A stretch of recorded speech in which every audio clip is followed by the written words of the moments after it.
Just weeks ago, Farhan al-Khouli was manning a military outpost in Idlib, northern Syria, for Bashar al-Assad's army. The story of his desertion, one of many, shows how Assad's army crumbled as the rebels advanced. Khouli's commanding officer called to say a rebel convoy was heading their way. They were just 3 men, badly paid and demoralised, one deemed unfit by his superiors to bear arms. They were meant to be 9, but others had bribed their way out. They should stand and fight, the officer said. Instead, Khouli put his phone on airplane mode, changed into civilian clothes, dropped his rifle and fled.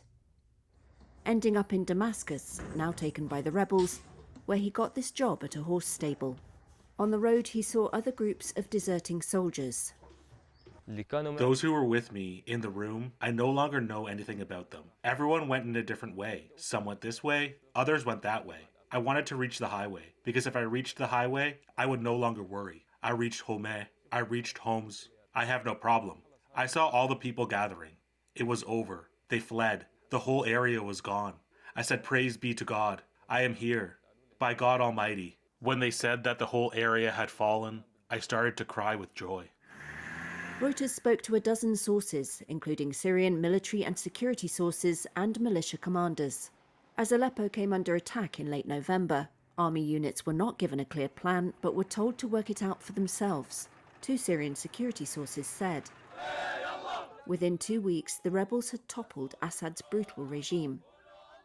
His army lacked leadership and a defence strategy, the sources said, and had lost much of its commanding structure, the Iranian military advisors and militia allies such as Hezbollah, who'd left as war with Israel escalated.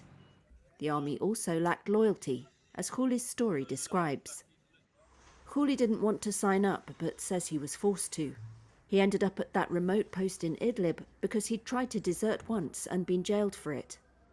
One former major told Reuters the use of forced conscripts was a fatal mistake. Khouli says he had to do heavy manual labour in extreme heat and cold. Reuters was not able to verify the details of his experiences. He says he was paid $40 a month and went hungry. We used to get sugar, and we used to get ghee, and we used to get oil, but it all went away. It used to get stolen, and we wouldn't see any of it. What we received was a pot of bulgur wheat, mostly bulgur. I mean, we used to go 4 or 5 days with only bulgur, and each person had a pinch of tomato and potato. Each person received his portion. I mean, it wasn't enough to fill you up. In 2020, the army had 130,000 personnel, according to the IISS think tank, depleted by the long civil war and functioning more like a militia. A US official told Reuters Washington was learning of high-level desertions and military forces changing sides in the days before Assad fell. Corruption went up through the ranks.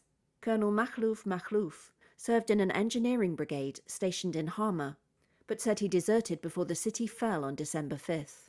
He said if anyone complained about corruption, they were questioned at a military court, which happened to him more than once.